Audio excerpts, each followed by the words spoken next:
بسم اللہ الرحمن الرحیم الصلاۃ والسلام علیک یا رسول اللہ الصلاۃ والسلام علیک یا حبیب اللہ الصلاۃ والسلام علیک یا نبی اللہ وعلی آلک و اصحابک نور اللہ صلی اللہ علیہ وسلم۔ ہم نے جو گزشتہ اسباق پڑھے ان سارے اسباق کے یہ تمرین ہے، یہ سوالات ہیں، اور ان سوالات کے جوابات آپ کو انہی اسباق کی روشنی میں حل کرنے ہیں۔ سوالات جو ہوتے ہیں ایک اہم ہوتے ہیں، کردار ادا کرتے ہیں، اور ان کے جوابات بنانے سے طالب علم کے سبق اچھی طریقے سے ذہن نشین ہو جاتا ہے۔ لہذا آپ جو ہیں سوالات کو اتاریں اور ان کے جوابات اپنے کاپیوں میں نقل فرمائیں۔ سوال نمبر 1 ہے، لفظ کی اقسام اور ان کی تعریفات بیان کریں۔ تو لفظ کی جواب ہوگا اس کا، لفظ کی 2 قسمیں ہیں۔ لفظ کی 2 قسمیں ہیں، مفرد اور مرکب، اور ان کی تعریف۔ اب لفظ کی 2 قسمیں مفرد اور مرکب۔ مفرد وہ اکیلا لفظ جو کسی ایک معنی پر دلالت کرے۔ مفرد وہ اکیلا لفظ جو کسی ایک معنی پر دلالت کرے، جیسے رجل، مثال نہیں مانگی یہاں پر، وہ جیسے رجل۔ اور مرکب وہ لفظ جو 2 یا 2 سے زیادہ زائد کلموں کا مجموعہ، وہ اکیلا لفظ، وہ مرکب وہ لفظ جو 2 یا 2 سے زائد کلموں کا مجموعہ ہو، جیسے غلام زیدن۔ یہ ہو گیا سوال نمبر 1 کا جواب ہو گیا۔ سوال نمبر 2، کلمہ کسے کہتے ہیں اور اس کی کتنی قسمیں ہیں؟ جب مفرد ہی کو کلمہ کہتے ہیں، مفرد کا دوسرا نام مفرد ہی کو کلمہ کہتے ہیں، اور اس کی 3 قسمیں ہیں۔ اسم جیسے رجل، فعل جیسے ضربہ، حرف جیسے حل، اور اس کی 3 قسمیں۔ جواب نمبر 2۔ سوال نمبر 3، مرکب کی تعریف بیان کریں، نیز مرکب کی اقسام مثال کے دے کر واضح کریں۔ مرکب کی تعریف اوپر ہو گئی۔ مرکب کی تعریف، مرکب وہ لفظ جو 2 یا 2 سے زائد کلموں کا مجموعہ ہو۔ اور مرکب کی اقسام، مرکب کی 2 قسمیں ہیں، مرکب مفید اور مرکب غیر مفید۔ اقسام یہ ہو گئی، اور اس کی مثال جیسے مرکب مفید جیسے زید قائم، اور مرکب غیر مفید جیسے غلام زیدن۔ مرکب کی اقسام مثال دیکھ کر کے واضح کریں۔ اب نیچے جو ہے مرکب غیر مفید کا بیان آئے گا، اس لیے جو ہے یہاں پر ہم مرکب مفید کا نام بیان کر رہے ہیں، پھر کیونکہ یہاں لاسٹ میں آئے مرکب مفید اور غیر مفید، یا یہاں یہ کہہ سکتے ہیں اس کو آپ مرکب کی تعریف کریں، اسی مرکب کی اقسام۔ مرکب کی 2 قسمیں، مرکب مفید اور غیر مفید۔ اب مرکب مفید کی جو ہیں 2 قسمیں ہیں۔ مرکب مفید کی 2 قسمیں ہوتی ہیں، جملہ خبریہ، جملہ انشائیہ۔ پھر جملہ خبریہ کی 2 قسمیں ہوتی ہیں، جملہ اسمیہ، جملہ فعلیہ۔ پھر جملہ انشائیہ کی 10 قسمیں۔ یہ تفصیلی جواب ہو جائے گا، لیکن اتنا لکھیں مرکب کی تعریف کریں، مرکب کی اقسام۔ مرکب کی 2 قسمیں، مرکب مفید اور غیر مفید، دونوں کی مثال دے دیں۔ اب یہاں پر فرما رہے ہیں سوال نمبر 4، مرکب مفید کو کون کون سے نام دیے جاتے ہیں؟ تو جواب دیں گے، مرکب مفید کو جملہ اور کلام بھی کہتے ہیں، تو اس کا دوسرا نام جملہ اور تیسرا نام کلام۔ مرکب مفید کو جملہ اور کلام بھی کہتے ہیں۔ جملہ اور اس کے اقسام مع تعریفات بیان کریں۔ جملے کی 2 قسمیں ہیں، جملہ خبریہ اور جملہ انشائیہ، 2 قسمیں مع تعریفات۔ اب جملہ اور اس کی اقسام مع تعریفات بیان کریں۔ جملہ خبریہ، جملے کی 2 قسمیں، جملہ خبریہ اور جملہ انشائیہ۔ اب جملہ خبریہ کسے کہتے ہیں؟ جملہ خبریہ کی 2 قسمیں، جملہ اسمیہ، جملہ فعلیہ۔ جملہ اسمیہ جملہ خبریہ کہتے ہیں جس کے بولنے والے کو سچا یا جھوٹا کہا جا سکے، جیسے زید قائم۔ اور جملہ انشائیہ جس کے بولنے والے کو سچا یا جھوٹا نہ کہا جا سکے۔ یہ ہو گئی اس کی تعریفات، جملہ اور اس کی اقسام مع تعریفات بیان کر دی۔ پھر آگے یہاں پر جو ہے دوسری قسمیں آ رہی ہیں۔ پھر اب اگر ہم یہاں یہ کہیں جملہ اور اس کی اقسام مع تعریفات، تو اب یہ ہو جائیں گی جملہ اور اس کی اقسام نے بیان کر دی۔ جملے کی 2 قسمیں، جملہ خبریہ، جملہ انشائیہ۔ پھر جملہ خبریہ کی 2 قسمیں ہیں، جملہ اسمیہ، جملہ فعلیہ۔ جملہ اسمیہ وہ جس کا جزو اول اسم ہو، جیسے زید، جملہ فعلیہ جس کا جزو اول فعل ہو، جیسے ضربہ زیدن۔ اب یہاں آ جائیں سوال نمبر 6، مسند اور مسند الیہ کسے کہتے ہیں؟ نیز اسم فعل اور حرف میں سے کون سی شے مسند الیہ بن سکتی ہے اور کون سی مسند؟ تو جواب دیں گے مسند حکم کو کہتے ہیں، اور مسند الیہ وہ ہے جس پر حکم لگایا جائے۔ مسند حکم کو کہتے ہیں اور مسند الیہ وہ ہے جس پر حکم لگایا جائے۔ اب نیز اسم فعل حرف میں سے کون سی شے مسند الیہ بن سکتی ہے؟ تو آپ کہیں گے اسم مسند اور مسند الیہ دونوں بن سکتا ہے، اسم مسند اور مسند الیہ دونوں بن سکتا ہے، فعل مسند بن سکتا ہے، مسند الیہ نہیں بنتا، اور حرف نہ مسند بنتا ہے اور نہ مسند الیہ، حرف نہ مسند بنتا ہے نہ مسند الیہ۔ آگے ہے سوال نمبر 7، جملہ انشائیہ کی اقسام بام امثلہ واضح کریں۔ اس لیے ہم نے جو ہے صرف وضاحت نہیں کی وہاں پر سوال نمبر اس میں کہ جملے کی اقسام کر دی تھی، اور جملہ انشائیہ، جملہ انشائیہ کی اقسام بام امثلہ وضاحت کریں۔ جملہ انشائیہ کسے کہتے ہیں؟ وہ تعریف آپ نے اوپر ہم نے بیان کر دی کہ جملہ انشائیہ وہ ہے جس کے کہنے والے کو جھوٹا یا سچا نہ کہا جا سکے۔ اب اس کی جو ہے جملہ انشائیہ کی 10 قسمیں ہیں۔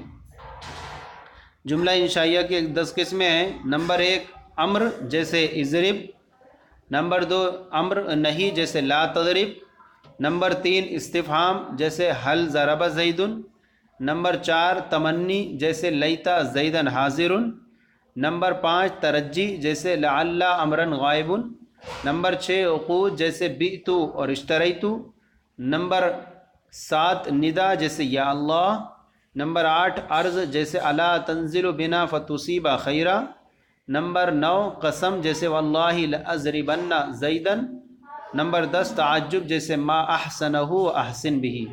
یہ ہو گیا۔ اب سوال نمبر 8، مرکب غیر مفید کی تینوں قسموں کی تعریف مثالوں کے ساتھ واضح کیجیے۔ مرکب غیر مفید کی 3 قسمیں، مرکب غیر مفید کی 3 قسمیں، مرکب غیر مفید کی 3 قسمیں، مرکب اضافی، مرکب بنائی، مرکب منع صرف۔ تو مرکب اضافی وہ مرکب غیر مفید جس میں پہلے جز کو دوسرے جز کی طرف منسوب کیا گیا ہو، وہ مرکب اضافی جس میں پہلے جز کو دوسرے جز کی طرف منسوب کیا گیا ہو۔ مثال اس کی جیسے غلام زیدن، جیسے غلام زیدن، مرکب اضافی کی 3 مثالوں کے ساتھ واضح کیجیے۔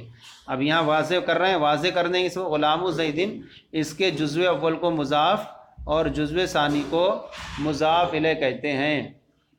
ہو گیا۔ اب آئیے مرکب بنائی کی تعریف۔ مرکب بنائی وہ مرکب غیر مفید جس میں 2 اسموں کو ملا کر ایک کر دیا گیا ہو، اور ان میں سے دوسرا اسم کسی حرف کو شامل ہو، ان میں سے 2 اسموں کو ملا کر ایک کر دیا گیا ہو اور دوسرا اسم کسی حرف کو شامل ہو، جیسے احدہ عشرہ سے احدہ عشرہ جو اصل میں احد و عشر تھا، ان کے درمیان سے واو کو حذف کر کے 2 اسموں کو ملا کر کے ایک کر دیا گیا، اسی کو مرکب بنائی کہتے ہیں۔ اور یہ دونوں جز فتح پر مبنی ہوگی، تفصیل آ گئی، تو یہ دونوں اسموں کو ملا کر کے ایک کر دیا گیا۔ تیسری قسم ہے مرکب منع صرف۔ مرکب منع صرف وہ مرکب غیر مفید جس میں 2 اسموں کو ملا کر ایک کر دیا گیا ہو اور ان میں سے دوسرا اسم کسی حرف کو شامل نہ ہو۔ پہلی والی مرکب بنائی میں شامل ہو اور اس میں شامل نہ ہو، دوسرا اسم کسی حرف کو شامل نہ ہو، جیسے بالا بکو اور حضرہ موتو۔ یہ ہو گیا۔ اب آئیے سوال نمبر 9، جملہ خبریہ کتنی قسموں پر مشتمل ہے؟ ان اقسام کی تعریفات ما امثلہ بیان کریں۔ جملہ خبریہ کے جو اوپر آیا تھا جملے کی، ہم نے جملہ اور اس کے اقسام ما تعریفات بیان کریں، وہاں صرف کیا کرنا تھا؟ یہ سوال نمبر 5 میں جملہ کی 2 قسمیں، جملہ خبریہ، جملہ انشائیہ۔ اگر جملہ خبریہ کی تعریف مثال دے دینا تھا، زید قائم، اور جملہ انشائیہ کی تعریف مثال دینا تھا جیسے اضرب۔ اب یہاں پر جملہ خبریہ کتنی قسموں پر مشتمل ہے؟ یہی سوال میں جملہ خبریہ کی 2 قسمیں ہیں، جملہ خبریہ کی 2 قسمیں ہیں، یہ ہو گئی۔ ان اقسام کی تعریفات بیان کریں۔ جملہ خبریہ کی 2 قسمیں، جملہ اسمیہ، جملہ فعلیہ۔ جملہ اسمیہ اسے کہتے ہیں جس کا جزو اول اسم ہو، اور جملہ فعلیہ اسے کہتے ہیں جس کا جزو اول فعل ہو۔ اس جملہ اسمیہ کی مثال جیسے ضرب زیدن، زیدن قائم، اور جملہ فعلیہ کی مثال جیسے ضرب زیدن۔ اب یہاں پر ہے سوال نمبر 10۔ سوال نمبر 10 میں کہہ رہے ہیں کہ ایک جملہ کم از کم کتنے اجزاء پر مشتمل ہوتا ہے؟ ایک جملہ کم سے کم کتنے اجزاء پر مشتمل ہوتا ہے، اور یہ بھی بتائیں کہ اضرب مرکب مفید ہے یا غیر مفید۔ تو یہاں ہم کہیں گے کہ کوئی بھی جملہ جو ہے 2 کلموں سے کم پر مشتمل نہیں ہوتا، یعنی حد جو ہے 2 ہے۔ کوئی بھی جملہ 2 کلموں سے کم پر مشتمل نہیں ہوتا، خواہ وہ دونوں کلمے لفظاً ہوں، جیسے کہ آپ کہیں ضرب زیدن، خواہ ایک لفظاً ہو دوسرا تقدیراً ہو، جیسے کہ اضرب، جیسے اضرب۔ اب یہی یہاں پر پوچھیں گے ایک جملہ کم سے کم کتنے اجزاء پر مشتمل ہوتا ہے، تو اس کا جواب دیں گے ہم کہ ایک جملہ کم سے کم 2 اجزاء پر، 2 کلموں پر، 2 کلموں پر مشتمل ہوتا ہے۔ اب یہ اضرب یہ مرکب مفید ہے یا غیر؟ اضرب جو ہے یہ مرکب مفید ہے، کیونکہ اضرب ایک کلمہ یہ لفظاً ہے، اور اس کے اندر انت ضمیر دوسرا کلمہ جو ہے اس کے اندر پوشیدہ ہے۔ اور اب یہاں پر جو ہے سوال نمبر 11، مذکورہ سبق کی روشنی میں درجہ ذیل الفاظ کی اقسام متعین کیجیے اور وجہ بھی بتائیے۔ تو متعین کیجیے اقسام۔ سب سے پہلے لفظ اللہ ہے، تو اب ہم اللہ کو کہیں گے کہ لفظ اللہ جو ہے یہ مفرد ہے، اور وجہ کیوں؟ کیونکہ ایک معنی پر دلالت کر رہا ہے، جو ایک معنی پر دلالت کرے مفرد ہوتا ہے۔ رسول اللہ، یہ رسول اللہ یہ جو ہے مرکب غیر مفید میں سے مرکب اضافی ہے، کیونکہ اس میں ایک جز کو رسول کو کلمہ جلالت کی طرف منسوب کیا گیا ہے۔ اسی طرح الدعوت الاسلامیہ، اسلامی دعوت، یعنی رسول اللہ اللہ کے رسول، الدعوت الاسلامیہ اسلامی دعوت، یہاں پر بھی جو ہے یہ ایک پہلا جز یہ موصوف ہے، دوسرا یہ اس کی صفت ہے، یہ اس کی کیا ہے صفت بیان کی گئی ہے۔ اس کتاب کے اندر مرکب توصیفی بیان نہیں ہے، اگرچہ دوسری کتابوں میں ہے یہ، لیکن یہ بھی کیا ہے مرکب غیر مفید ہے۔ پھر آ گیا فی یہ جو ہے فی جو ہے لفظ کی قسموں میں سے مفرد ہے، کیونکہ یہ ایک جو ہے معنی پر دلالت کر رہا ہے، اکیلا ایک لفظ معنی پر دلالت کر رہا ہے۔ زید عالم، زید عالم ہے، یہ جو ہے الفاظ کی اقسام میں سے جو ہے جملہ اسمیہ ہے، کیونکہ اس کا جزو اول اسم ہے، جزو اول اسم ہے۔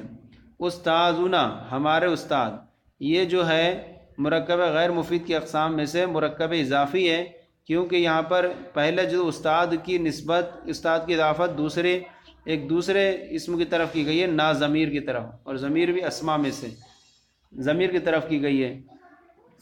لا تضرب، لا تضرب تو مت مار، یہ لا تضرب یہ جملے کے اقسام میں سے جملہ انشائیہ ہے، اور جملہ انشائیہ میں سے جو ہے فعل نہیں ہے، کیونکہ یہاں پر جو ہے کسی کو نہ مارنے کا حکم دیا جا رہا ہے، نہ مارنے کو طلب کیا جا رہا ہے۔ آگے حل انت طالب، کیا تو طالب علم ہے؟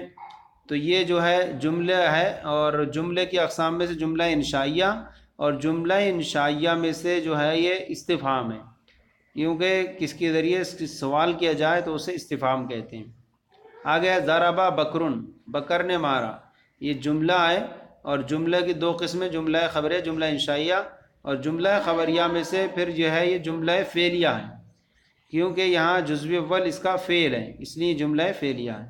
معدی کرب، معدی کرب یہ جو ہے یہ مرکب غیر مفید کی اقسام میں سے مرکب منع صرف ہے، یہاں معدی الگ تھا اور کرب الگ تھا، 2 اسموں کو ملا کر کے ایک کر دیا گیا، اور دوسرا اسم کسی حرف کو شامل نہیں ہے، تو اس کو کہیں گے معدی کرب، یہ مرکب غیر مفید میں مرکب منع صرف ہے۔ احد عشرہ، احد عشرہ یہ مرکب غیر مفید میں مرکب بنائی ہے، اور مرکب بنائی ہے اس لیے کہ یہ 2 اسموں کو ملا کر احد الگ تھا، عشرن اصل میں تھا احد و عشرن، دونوں کو ملا کر کے ایک بنا دیا گیا، دونوں کو ملا کر کے ایک بنا دیا، دونوں اسموں ملا کر ایک کر دیا گیا، اور اس کے درمیان جو واو تھا اس کو حذف کر دیا گیا۔ تو یہ کہیں گے یہ مرکب بنائی ہے۔ آگے عبداللہ، عبداللہ اللہ کا بندہ، یہ جو ہے مرکب غیر مفید میں مرکب اضافی ہے، اور مرکب اضافی یہاں پر یہ کیونکہ پہلے اسم کے پہلے اسم ایک جز کو دوسری جز کی طرف منسوب کیا گیا، یہ پہلا جو عبد ہے اس کو اللہ کی طرف منسوب کیا گیا، اللہ کا بندہ، تو یہ مرکب اضافی ہے مرکب غیر مفید میں۔ تو یہ ہمارا جو ہے تمرین جو ہے پوری مکمل ہو گئی، پورا ہمارا جتنا اب تک سبق پڑھے تھے اس کا نچوڑ اس کے اندر آ گیا۔ اس لیے جو ہے سوالات جہاں بھی آئیں آپ جو ہے سوالات کے جوابات حل کرنے میں کوئی کمی کوتاہی نہ برتیں، ان کے جوابات حل کریں تاکہ آپ کو کتنا اچھا پڑھا ہے آپ کے، تاکہ آپ پریکٹس کر سکیں اور اپنا معیار جان سکیں کہ ہم نے کتنا اچھے طریقے سے سبق کو سمجھا ہے اور کتنا ہمارے فائدہ مند ہے۔ تو یہ ہمارا سبق مکمل ہوا، انشاءاللہ پھر آگے اگلے سلسلے میں اسم کی علامتیں اور فعل کی علامتیں وغیرہ کو بیان کریں گے، اور پھر ہر ایک کے بیان کے بعد ایک سبق آئے گا سوالات کا، مشق کریں گے تو یقیناً بہت زیادہ فائدہ ہوگا۔ اللہ تعالی ہم سب کے علم برکت عطا فرمائے، اگر کوئی کمی ہو تو ضرور اصلاح فرمائیں۔ ہمارے چینل درس نظامی کو سبسکرائب کریں، دوسروں کو بھی شیئر کریں تاکہ دوسرے بھی آپ کے ساتھ ثواب میں شریک ہو جائیں۔ جزاکم اللہ خیر۔